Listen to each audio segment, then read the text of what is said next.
los solistas se vuelven muy importantes. Los solistas siempre han sido importantes, pero los solistas que son las estrellas, que son los que graban el disco, que son los que están frente a la orquesta, por ejemplo, o con el dueto de guitarras, por ejemplo, en el caso de Gardel, son unos personajes que empiezan a ser muy llamativos. De hecho, se habla del Star System, el mismo que existe para el cine, se empieza a crear alrededor de los cantantes.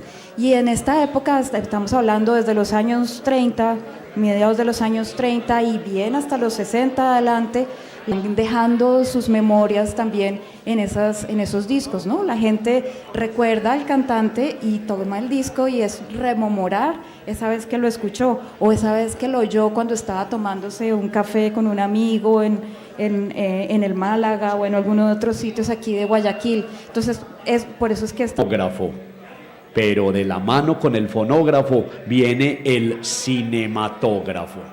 Entonces Medellín fue de las primeras capitales en Sudamérica donde tuvimos cine, pero de lo que estamos hablando aquí, de las primeras lugares, de las primeras ciudades en Latinoamérica donde tuvimos música que no fuera en vivo.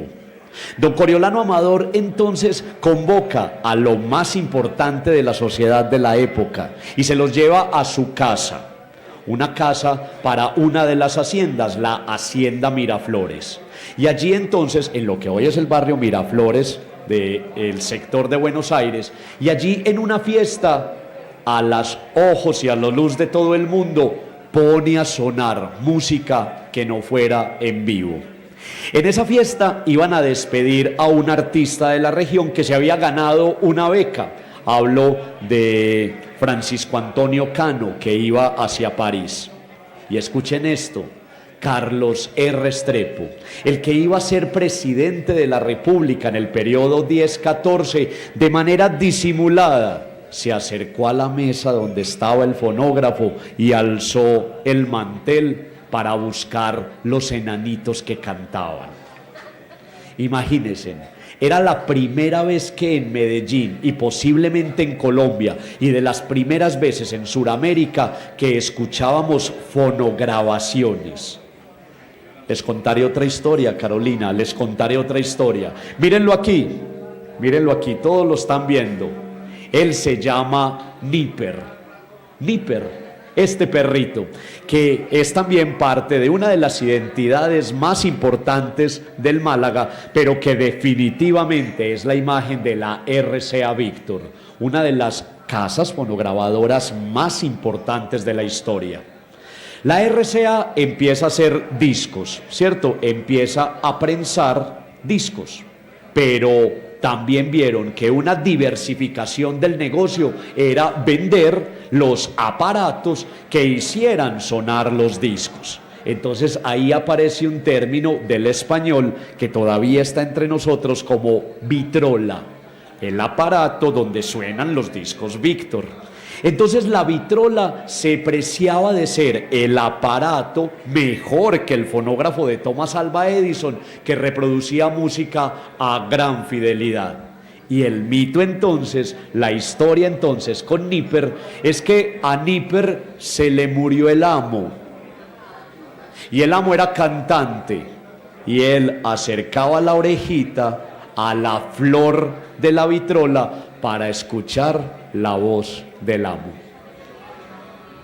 Sí, hay unas historias muy bonitas alrededor de la gente cómo recibe por primera vez la grabación sonora. A nosotros hoy en día nos parece una cosa normal, insisto, porque estamos muy acostumbrados a ello, pero ustedes imagínense, como contabas, la anécdota de la llegada del sonido grabado a Medellín.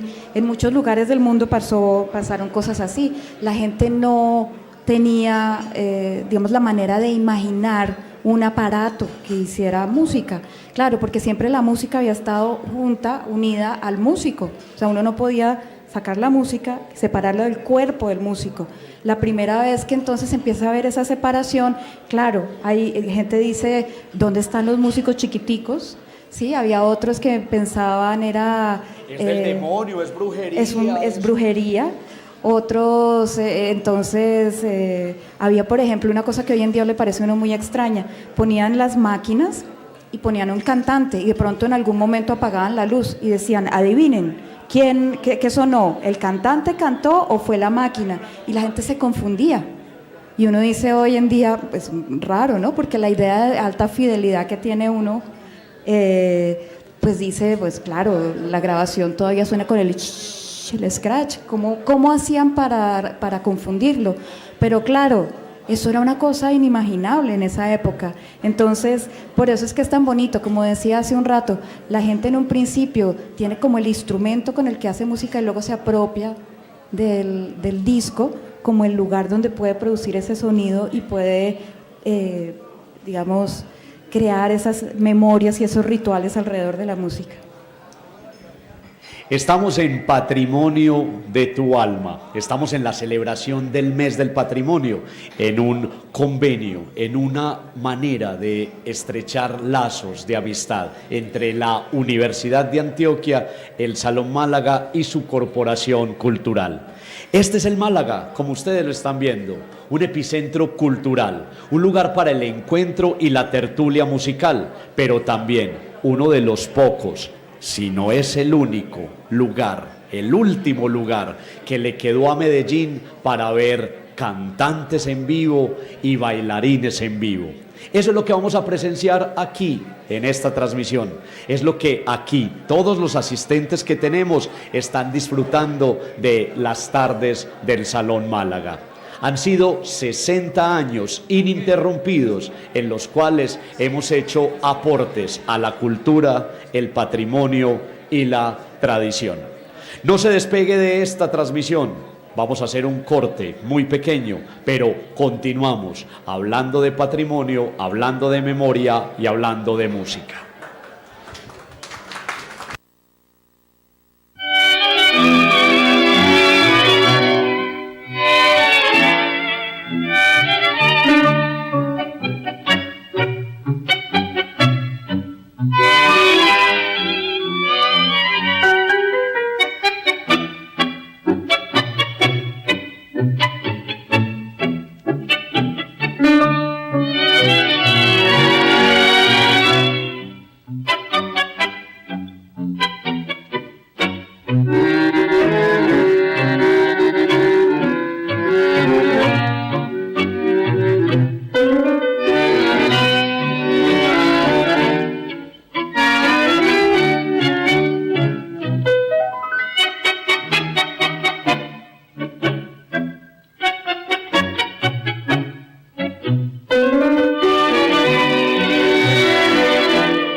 Yo soy del barrio de Tres Esquinas, viejo baluarte de un arrabal, donde florecen como glicinas las lindas pibas de delantal, donde en la noche tibia y serena su antiguo aroma vuelca al malvón, y bajo el cielo de luna llena duermen las chatas del corralón.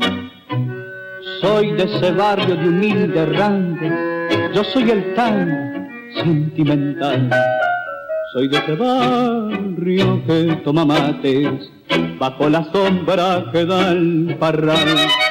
En sus ochadas compadrín de mozo, tire la daga por un loco amor.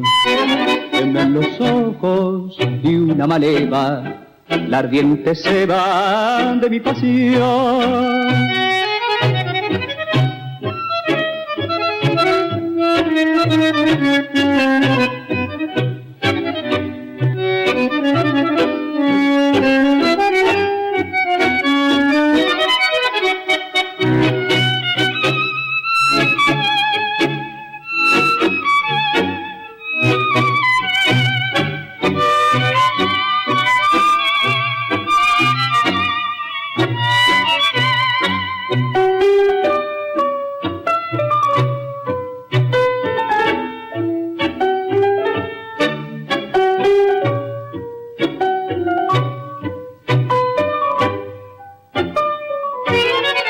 Donde en la noche tibia y serena su antiguo aroma vuelca al malvón, y bajo el cielo de luna llena duermen las chatas del corredor.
Seguimos en esta celebración del mes del patrimonio, seguimos originando desde el patrimonial Salón Málaga en pleno centro histórico de Medellín. En esta celebración que entonces ha sido una alianza de las que a mí me gustan, una alianza entre mi universidad, la Universidad de Antioquia, y en el lugar preferido de Medellín, el Salón Málaga. Estamos hablando entonces de patrimonio de tu alma. Cuando uno habla tanto sobre un tema, cuando sobre ese tema se escribe tanto, se teoriza tanto, se publica tanto, se reflexiona tanto, como es el patrimonio, ese tema, ese concepto, indiscutiblemente queda convertido en una abstracción. Todo el mundo sabe de patrimonio, pero finalmente nadie sabemos de patrimonio. Y más cuando a partir de nuestro lenguaje, a partir de nuestro propio idioma, podemos compartir patrimonio como esto que estamos celebrando, como ese legado cultural tan importante, compartido en palabra como en el patrimonio financiero, ¿cierto? Con eso que tenemos guardado en una caja fuerte o algo así. Entonces la gente del común y también muchos especialistas tergiversan el término y brincan de un lado al otro entre patrimonio como dinero y patrimonio como legado cultural. Podríamos dar definiciones muy largas y muy precisas, incluso podríamos citar a la UNESCO o al Ministerio de Cultura, al departamento o al municipio con relación a qué finalmente es el patrimonio. Indiscutiblemente y sin acortar ese concepto y esa definición, el patrimonio es lo que somos. Esto que me hizo el quién soy, esto que hizo de ti quién eres, es un legado patrimonial. Somos el reflejo entonces de la herencia. Somos entonces el reflejo de todo ese equipaje cultural. Pero precisamente hablar de patrimonio también hay que hablar de definiciones, de caracterizaciones del patrimonio. Como tú mencionabas ahorita de manera muy acertada, muchas veces nosotros creemos que el patrimonio son edificios viejos, palacios, casas, héroes de la independencia, literatos famosos, que ese es el patrimonio. Pero es que hace muy poco precisamente estamos empezando a reflexionar frente a que el patrimonio no es solo el patrimonio mueble, a que no es solo el patrimonio inmueble, que el patrimonio intangible es tan valioso y que está tan en riesgo como esa casa que merece ser restaurada. Por ejemplo, les voy a contar, el Salón Málaga es patrimonio histórico y cultural de los medellinenses, pero su declaratoria está detrás de patrimonio intangible de esta ciudad. Las dinámicas culturales que se llevan a cabo aquí son únicas. La posibilidad de acercar las generaciones, que la gente joven pueda entonces entablar discursos y conversaciones con los más viejos y encontrarse a través de la música, a través de el disfrute por la compañía que puede tener, como nos lo han hecho saber, el mejor tinto de la ciudad de Medellín. Y quiero contarles que detrás de la declaratoria que está en proceso como patrimonio intangible de los medellinenses, también estamos buscando una declaratoria para nuestro fundador, el señor Gustavo Arteaga, una persona que ya sobrepasa las 8 décadas de vida y que tiene un saber único y especial. Esa declaratoria que estamos entonces tratando de buscar para él es como tesoro humano vivo. El saber de nuestro fundador es un saber que, lastimosamente, cuando él se nos adelante, no podrá heredarlo nadie más. Hablar de patrimonio es hablar de un concepto muy amplio, y más cuando hablamos entonces que la música también es patrimonial, que las fiestas que hacemos en diciembre ya las hacemos con música que pertenecen a nuestro patrimonio. Es que aquello de, y yo no soy cantante, pero aquello de María Teresa tiene ganas de cumbanchar, no es una canción que se acaba de estrenar, que lleva sonando décadas, y como tú decías también, Carolina, ahorita, precisamente ya hace parte de esa memoria cultural que tenemos cada uno. Carolina, háblenos por favor de la música como patrimonio. Bueno, pero antes de hablar un poco de la música, yo sí quisiera retomar un poco la idea del término patrimonio. Porque de hecho, cuando yo empecé a pensar en ese término de patrimonio desde el punto de vista pues, de la investigación, me empecé a buscar, como tú dices, y encontré el término patrimonio. Yo no lo encontré tanto dentro de los economistas, sino lo encontré mucho más desde los abogados. Los abogados consideran el patrimonio son los objetos, los bienes que posee alguien. Y me puse a pensar la relación entre ese término patrimonio con matrimonio. porque es que fíjense que son parecidos. Pareciera que el patrimonio de la mujer fuera el matrimonio, ¿no? Como que el patrimonio fuera una cosa que se lega de padre a hijo.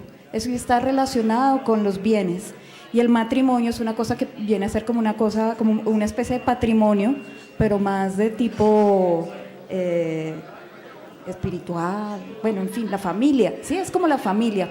Cuando uno ve el término en ese sentido, se da cuenta, bueno, primero que es una construcción cultural, ¿cierto? Que es una cosa que va cambiando y cuyos significados unas veces refieren a una cosa y otras veces refieren a otra. Entonces, claro, ese término patrimonio, como se usaba, era una cosa para los bienes, y los bienes que se heredaban y que pasaban de unos a otros. Entonces, cuando empieza la gente a decir, no, pero un momento, hay cosas de la memoria que también son importantes, que no son objetos, que no son cosas, pero entonces, ¿cómo lo llamamos? Entonces empieza a aparecer esa idea de patrimonio inmaterial. Esa es una idea que es relativamente nueva, tendrá unos 20 años más o menos, desde cosas como la UNESCO, organismos como la UNESCO empiezan a pensar ese término de patrimonio inmaterial, pero de alguna manera ahí se está haciendo como se le está dando vuelta, un enlace a una idea que en principio, como les digo, está hecha para pensar en cosas. Entonces, cuando nosotros pensamos en patrimonio inmaterial, ya nos empezamos a enredar. ¿Cómo así? Puede que es una donde están cosas, pero resulta que no son cosas porque son más bien acciones, o son cosas que no se pueden agarrar como los sonidos. Y ahí es donde el término patrimonio, el concepto patrimonio, a veces se nos queda corto, empieza a ser un poco problemático. Entonces, claro, cuando uno habla de los patrimonios inmateriales, en este momento se está hablando de cosas como las fiestas, o cosas como las danzas, o por ejemplo, una cosa muy interesante, el patrimonio inmaterial de los palabreros wayú, ¿sí? Que eso es uno de los ejemplos de cómo es una práctica cultural. No es ni siquiera una música, un objeto artístico, sino es una relación entre personas. Entonces, ¿cómo lo definimos?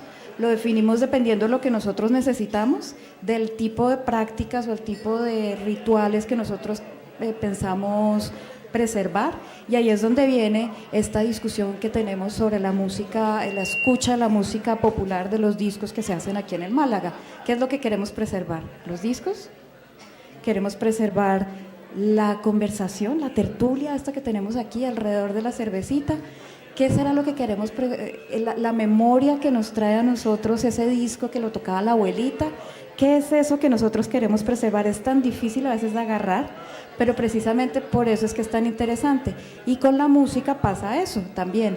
La música en principio muchas veces eran partituras, ya no estamos hablando de partituras, ahora estamos hablando de discos, pero es que ni siquiera son los discos, porque ahora los discos incluso están en YouTube.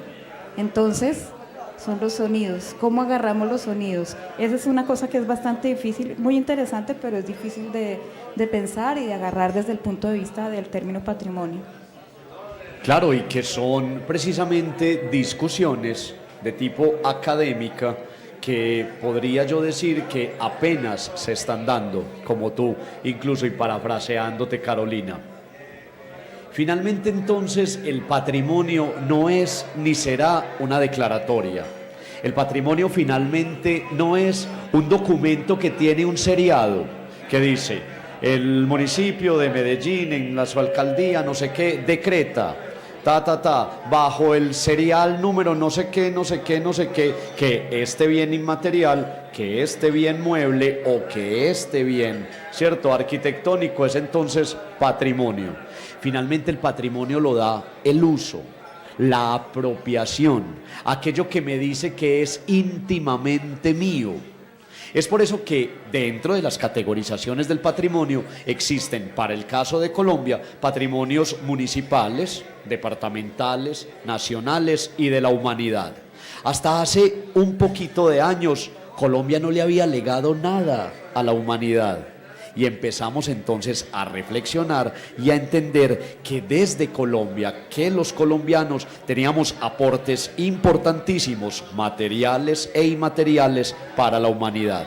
Entonces, claro, el casco urbano del casco protegido, el casco histórico de Cartagena, Popayán, Mompox, no sé qué, claro, había que preservarlos para la humanidad, pero empezamos a entender que precisamente los cantadores, que precisamente el carnaval de Barranquilla, que los silleteros de Antioquia, que el paisaje urbano del eje cafetero, el paisaje natural del eje cafetero iban a ser legados que desde Colombia le íbamos a dejar a los humanos, a la humanidad, y que había que protegerlos como tal.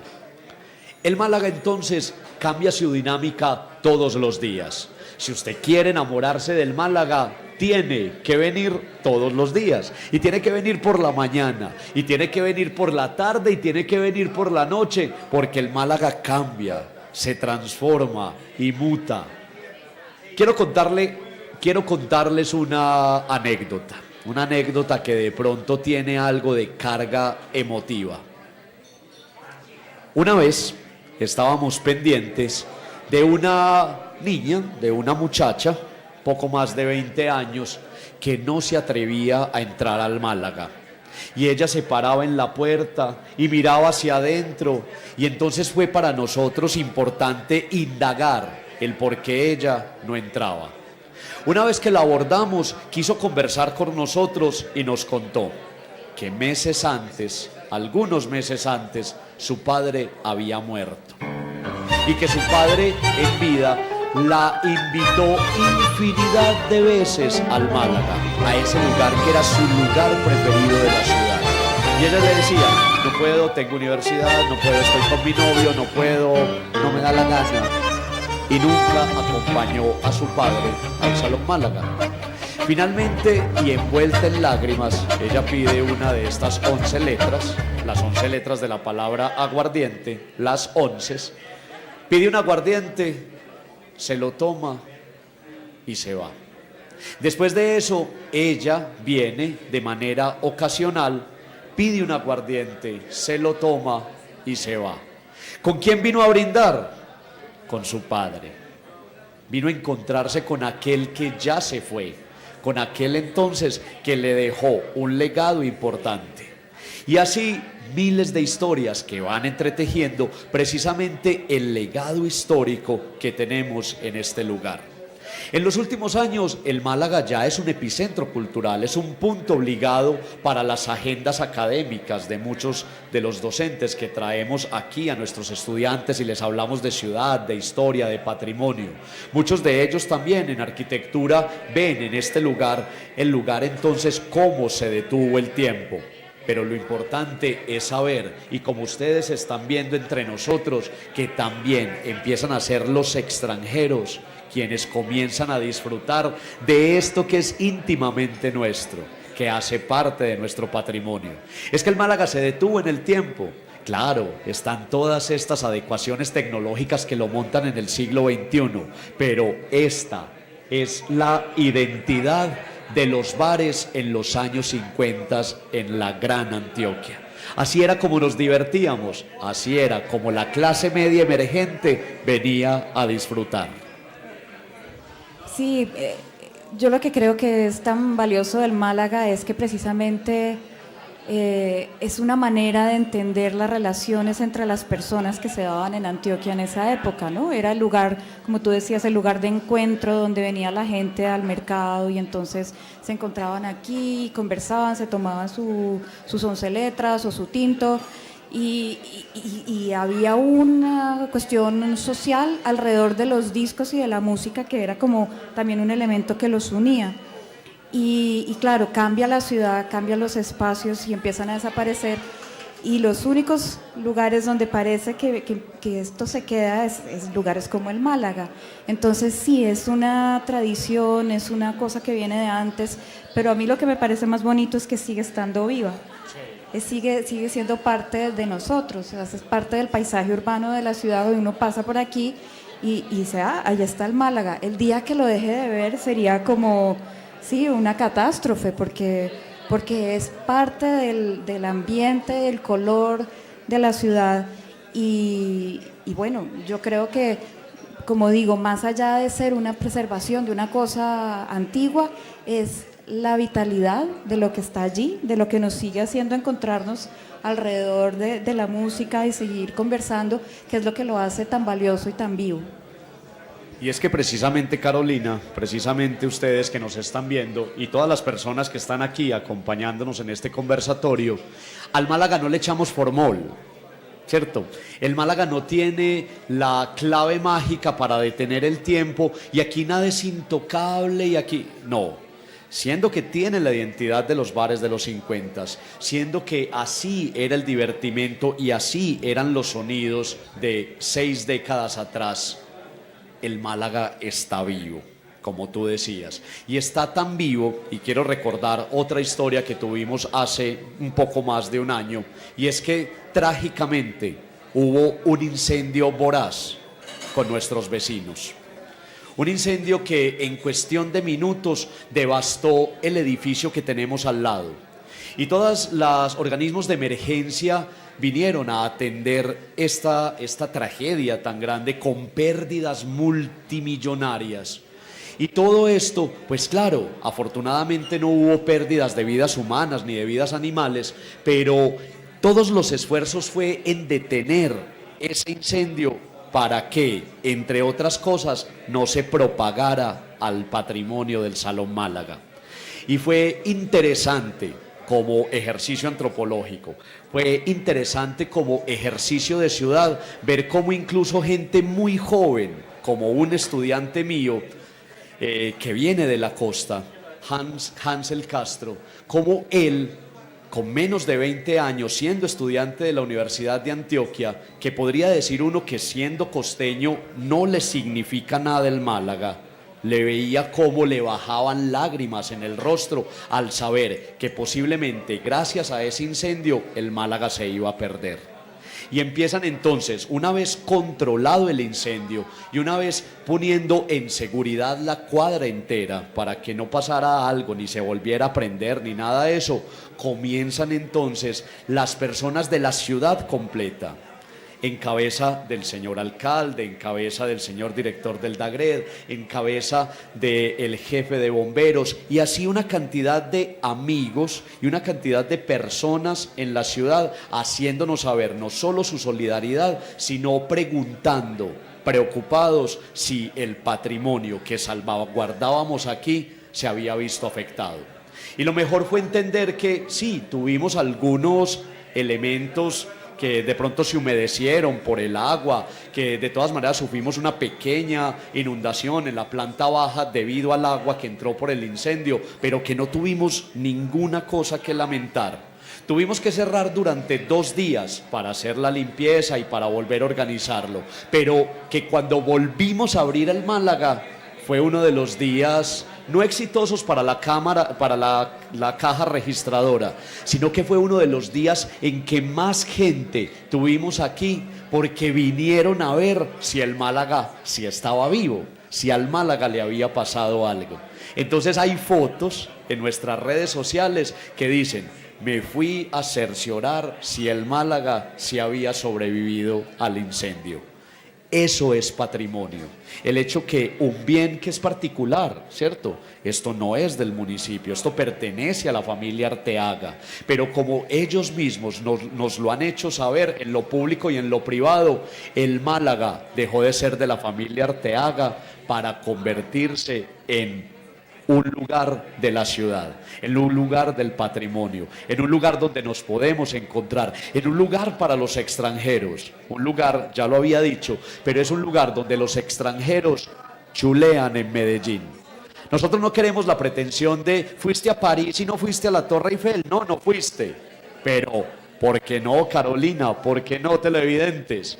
Fuiste a Medellín y no fuiste al Málaga, perdiste la ida. Y se me sale el paisa. Completamente. Sí, me parece muy bonita esa historia que cuentas acerca de la preocupación de la gente frente a lo que le pasa al Málaga. Pero claro, yo por eso vuelvo a la idea de que no solamente es el sitio es muy importante, las fotos, todo es muy importante, pero es el lugar que tiene en el corazón, que es lo que hace que tenga ese valor. Y es esa, vuelvo y digo, es ese ritual alrededor de los discos, en una sociedad que ha perdido tanto los rituales, ¿sí? Nuestros abuelos eran muy cuidadosos con los rituales, porque era parte también de lo religioso. Y a uno se le olvida que también existen rituales que son de la vida cotidiana. Ese ritual de escuchar la música, de hablar de la música, de compartir con los amigos, son rituales importantísimos. No son rituales de paso, pero son rituales de la vida de todos los días. Y eso es lo que significa un lugar como el Málaga. Es eso, la gente es lo que va a mirar si todavía está.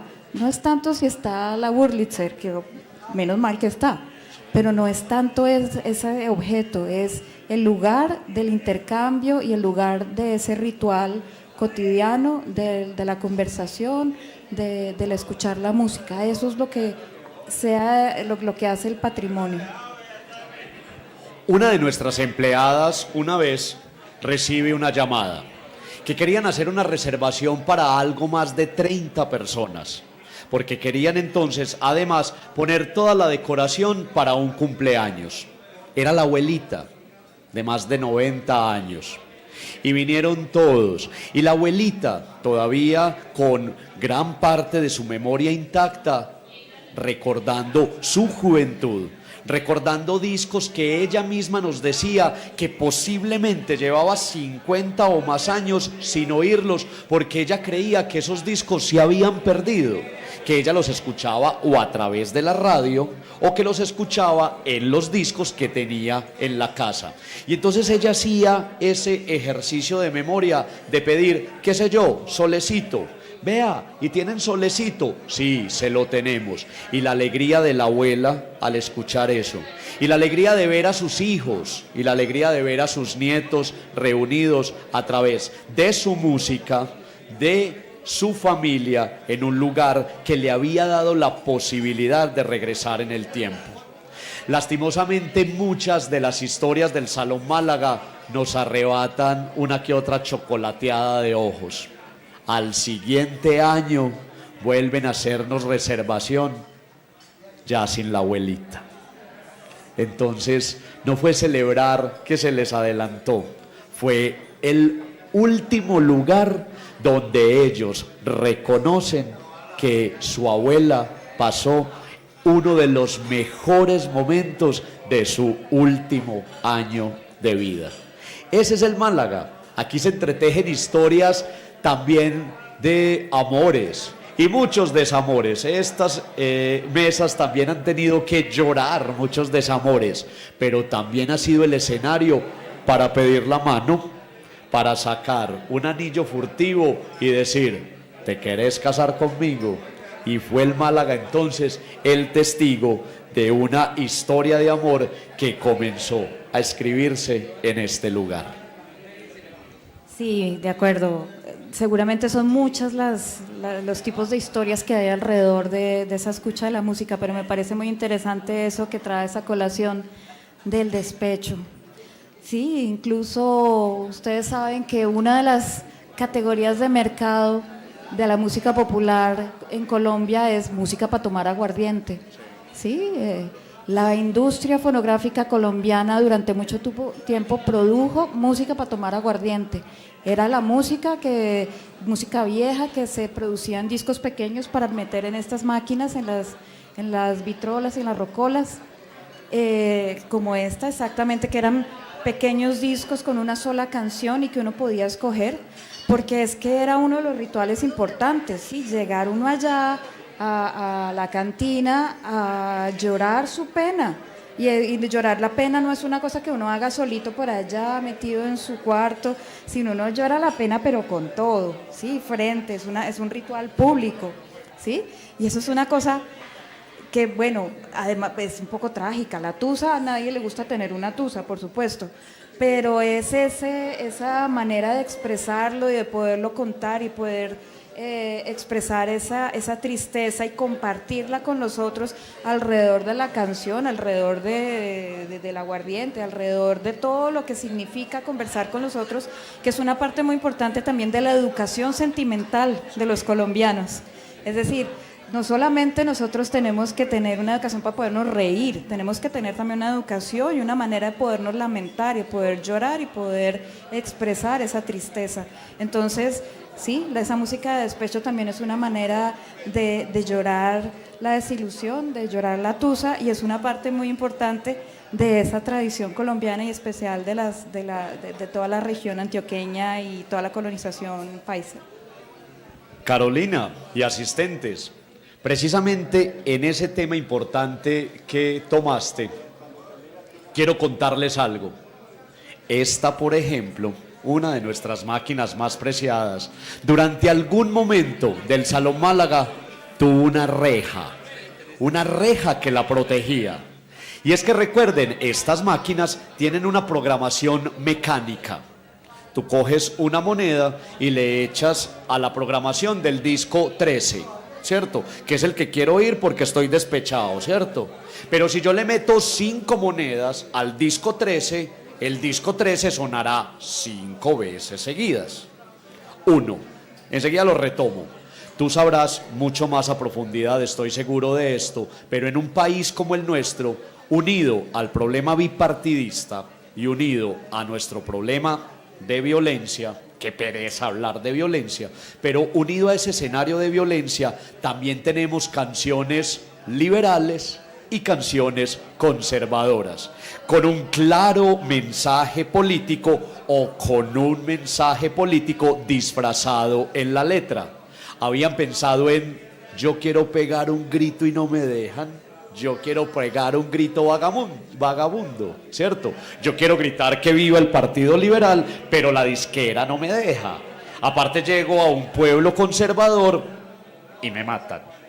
Entonces, cuando en una de las rocolas sonaba una canción como por ejemplo A la carga, no faltaba el conservador que se paraba y pateaba la máquina. O cuando sonaba una canción conservadora, no faltaba el liberal que se paraba y pateaba la máquina. Entonces las máquinas hubo que protegerlas de esas personas que habían programado 5 veces la misma canción o aquel que no comulgaba ideas políticas.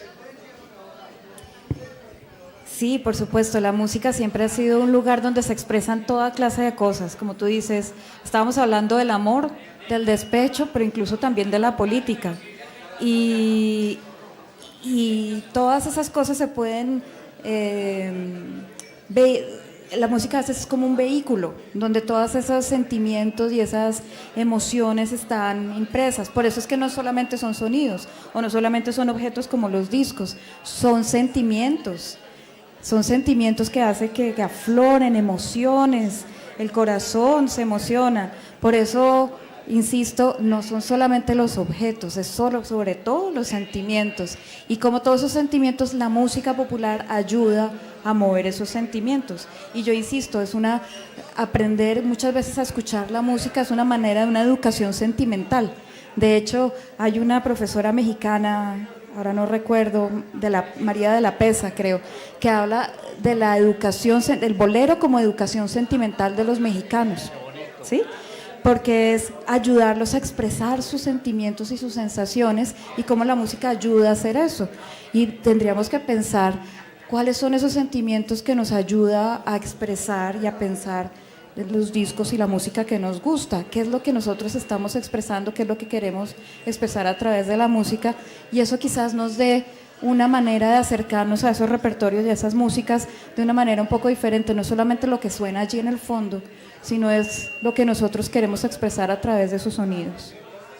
Y precisamente con aquello de los sonidos les quiero contar un poquito acerca de nuestra colección, de la colección del Salón Málaga, de nuestra fonoteca.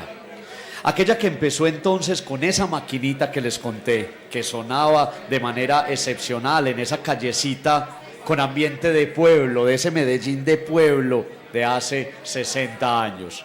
Y entonces comienza una colección que hoy alcanza un poco más de los 7.000 volúmenes. En Colombia hay colecciones que sobrepasan los 100.000 discos, los 50.000 discos. No es entonces la importancia porque sean 7.000 comparado con esa cantidad que pueden haber otras, o por ejemplo una fonoteca tan importante en Medellín como la Hernán Restrepo Duque. Lo que quiero decirles es que la fonoteca, la colección de don Gustavo Arteaga, y que está salvaguardada en el balcón, es su más grande tesoro. Yo me atrevería a decir que es lo que lo mantiene vivo a él y mantiene vivo al Salón Málaga. No en vano, en un periódico le han hecho una nota completa denominándolo como el DJ más viejo de Colombia. Pero no son el DJ más veterano de Colombia, pero no son 7.000 discos. Una vez yo conversando con él le dije, bueno, don Gustavo, ¿y la colección? Y me dice, no son solo 7.000 discos. Recuerden que son algunos discos por lado y lado. Entonces son más de 14.000 canciones, en palabras de él, parafraseándolo, donde algunas incluso son de amor. 14.000 historias, 14.000 maneras de ver el mundo, 14.000 momentos congelados en la historia, 14.000 espacios para que el corazón vibre y quizá para que las lágrimas salten, pero también para que nos dibujen sonrisas.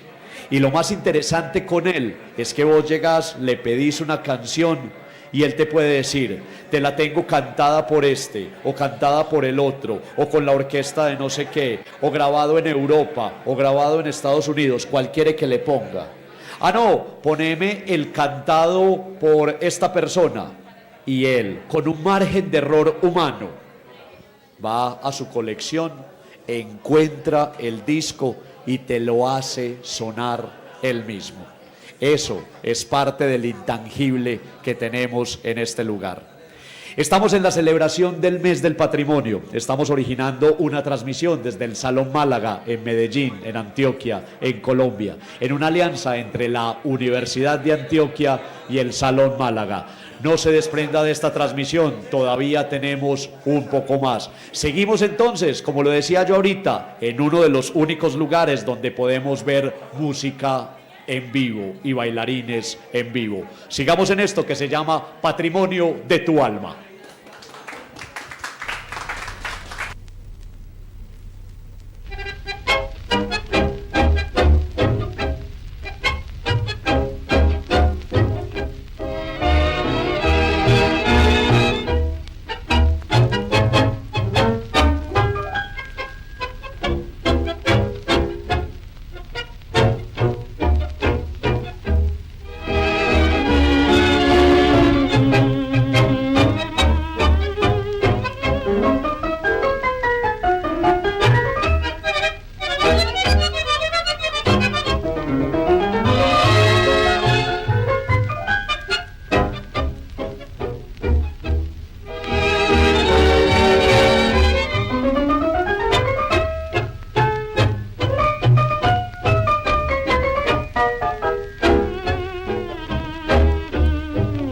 ahogando ese grito que sube del pecho y llega a los labios cargado de rencor. Yo vuelvo a tu lado, atadas las manos, pero para decirte que todo acabó, que ya no me importa tu risa, tu llanto, que a fuerza de coraje vencí el corazón, y que hoy como nunca, mirándote cerca, te veo realmente así como sos. La bruja que ayer fuera reina de todo mi ser, hoy roto el encanto, no es más que mujer. La bruja, montón de caprichos que me esclavizó, hoy es un paisaje cubierto de horror.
besos quiero darte, solo 3 besos, capullos florecidos, Paula, el corazón. Paula, llénanos estos como los de ahorita. Gracias. Entre tus labios y te cuenten la pasión que nació en mi corazón desde que te conocí. Y te cuenten la pasión que nació en mi corazón desde que te conocí. 3 besos bastarán, 3 besos tuyos, para decir que sí, que me querrás. 2. Continuamos en esta transmisión del Mes del Patrimonio, en este evento de los muchos eventos que organizó la Universidad de Antioquia para celebrar el Mes del Patrimonio. Qué bueno que haya celebración del Mes del Patrimonio. Qué bueno que a través precisamente de las celebraciones nos acordemos de algo tan importante como es el patrimonio en las naciones, en las comunidades, dentro de las personas. En esta celebración entonces los invito a que consulten las otras actividades que de manera simultánea o que también de manera alterna y que durante todo el mes tiene preparado no solo la universidad, sino también nosotros aquí en el Salón Málaga o también las agendas oficiales en cada uno de los municipios para la celebración del patrimonio. Es la fiesta entonces de la historia, la fiesta del patrimonio, la fiesta, la oportunidad también a través de recorridos, de museos de puertas abiertas, de encuentros para hablar de nuestra historia, para hablar de nuestro patrimonio. Una vez más, saludo a las personas que apenas se están conectando en esta transmisión. A esas personas entonces, gracias por estar ahí, gracias por seguir en esta transmisión y mi invitación es esa, continuar con el patrimonio. Pero es que aquí tomamos cafecito, Carolina, y vea los cafecitos que me han traído desde... Gracias, Paula. Estamos en Patrimonio de tu Alma y hablar de patrimonio creo que se hace mucho mejor cuando huele a tinto. Los colombianos tomamos tinto. Si bien tenemos esa tradición cafetera tan grande que hace parte de nuestro patrimonio, los colombianos tomamos tinto.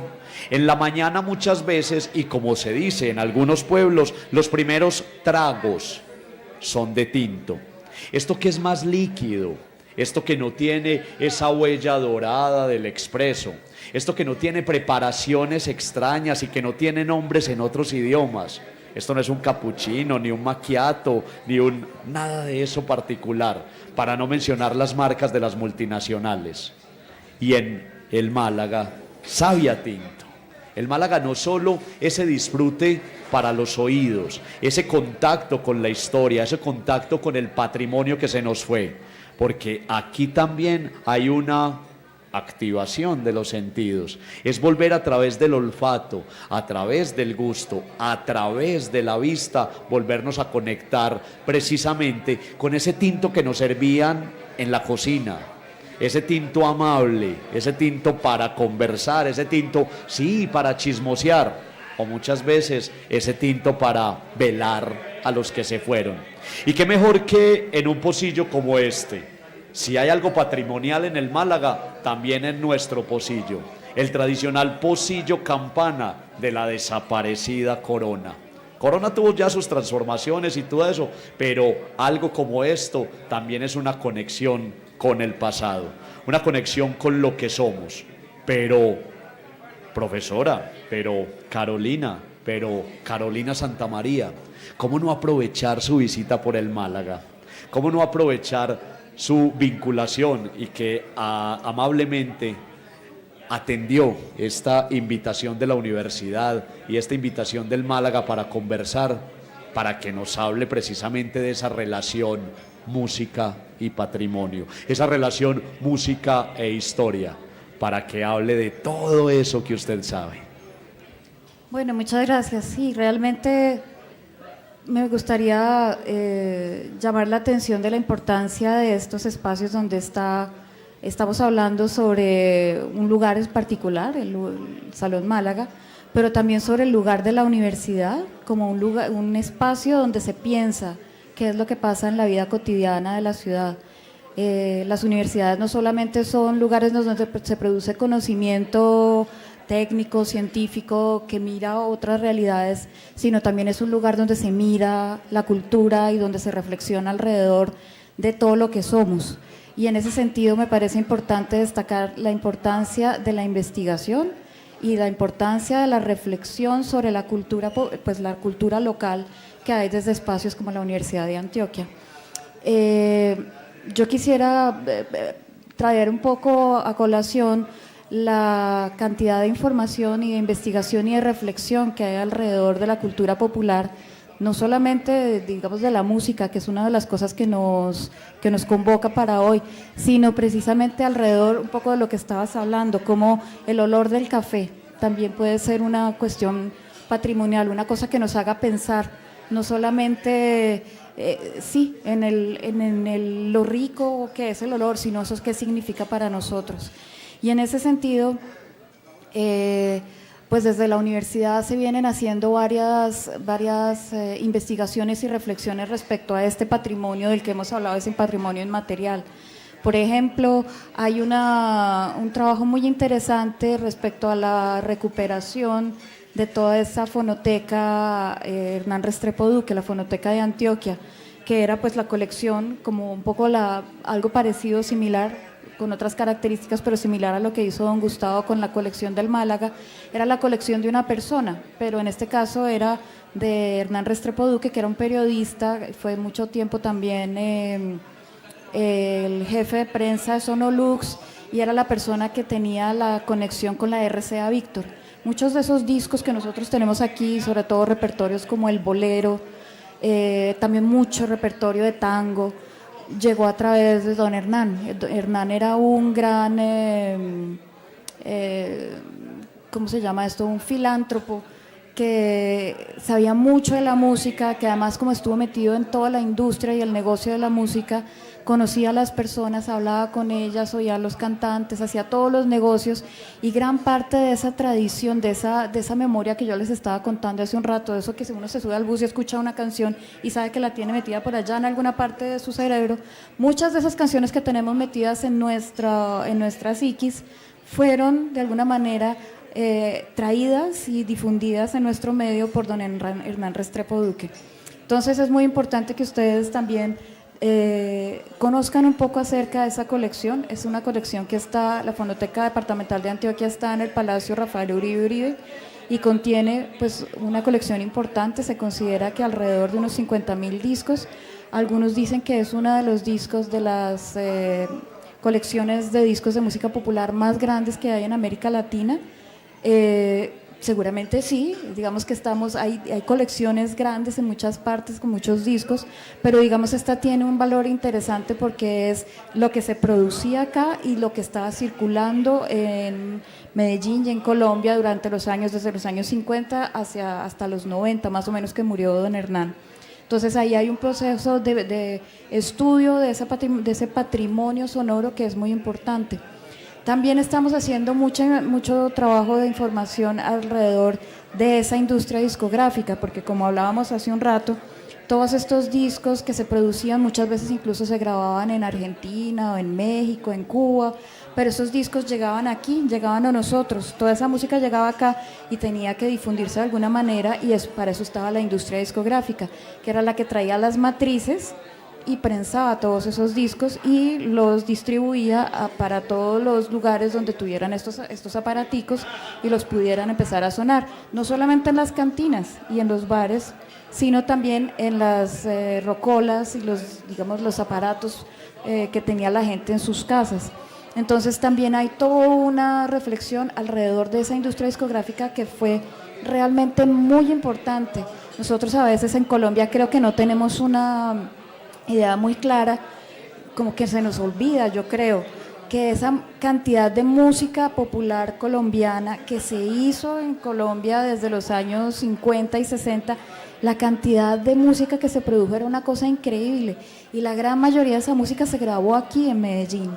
Sí, la música tropical colombiana, que en muchas partes de América Latina se conoce como cumbia, con ese nombre genérico, que si uno los vamos a ver son cumbias, gaitas, porros, merecumbés, paseaditos, jaladitos, una cantidad de nombres que surgieron dentro de esta industria. Todo eso, un 80%, se calcula que más o menos un 80% de esa producción discográfica nacional se grabó en Medellín. Y claro, estos discos, estas disqueras desaparecieron en los años 90 con todo el cambio de la tecnología, y resulta que hoy en día esa cosa que era tan importante como los estudios de grabación de Fuentes y Sonolux y Codiscos, que eran parte fundamental del circuito de los músicos en la ciudad, desaparecieron y ya no los vemos dentro del espacio urbano de la ciudad. Pues, algunos los edificios desaparecieron, otros los convirtieron en bodegas, en fin, pero ese patrimonio material que es el lugar ya no está, pero sigue estando ese patrimonio inmaterial que estamos aquí disfrutando y que podemos escuchar y que hace parte de nuestra vida cotidiana. Entonces, ¿cómo juntar esas ideas de eso, que era una cosa material, que son los lugares, los objetos, los músicos, ¿sí?, con esas prácticas, con esos conocimientos corporalizados que están en todas las personas que tienen los discos, ¿sí? Personas como don Gustavo, uno le pregunta, don Gustavo, dígame dónde está tal canción. Ah, yo se la saco. Y venga, yo le digo dónde está la versión de fulano y la fulano. Eso es un conocimiento que está en él. Es un conocimiento que no está en ningún otro lugar. Es un conocimiento que no está en los discos. Está en su relación con toda esa música. ¿Cómo hacemos nosotros para estudiar eso? ¿Cómo hacemos para estudiar cómo se relaciona él como persona con sus discos y cómo se relacionan otras personas alrededor de eso? Eso es lo que estamos estudiando en la universidad, e incluso estamos desarrollando algunos conceptos teóricos para estudiar eso, cómo más allá de los objetos estamos interesados en los rituales y en la memoria que está en las prácticas de cada quien. En eso estamos pensando en la universidad, y creo que por eso es interesante construir estas relaciones. Antes de que nos despidamos, ¿quién va a pagar la cuenta, Carolina? ¿El que invitó? ¿El que invitó, sí o no? Este fue Patrimonio de tu Alma. Este fue uno de los eventos para la celebración del Mes del Patrimonio en Colombia. Hoy es jueves 21 de septiembre del 2017. Carolina, esta siempre será su casa. Muchas gracias por atender esta invitación de la Universidad de Antioquia y del Salón Málaga. No me quiero despedir. Quiero decirles que aquí, como hace 60 años, está el Salón Málaga, y que por toda Antioquia, por toda Colombia y por todo el mundo está nuestra universidad hace mucho más de un siglo. Entonces, como lo habíamos ensayado, yo digo, nos vemos, y ustedes dicen, en el Málaga. Vamos a despedir entonces esta transmisión. Esta fue entonces Patrimonio de tu Alma desde el Salón Málaga. ¡Nos vemos! ¡Nos vemos! Muchas gracias.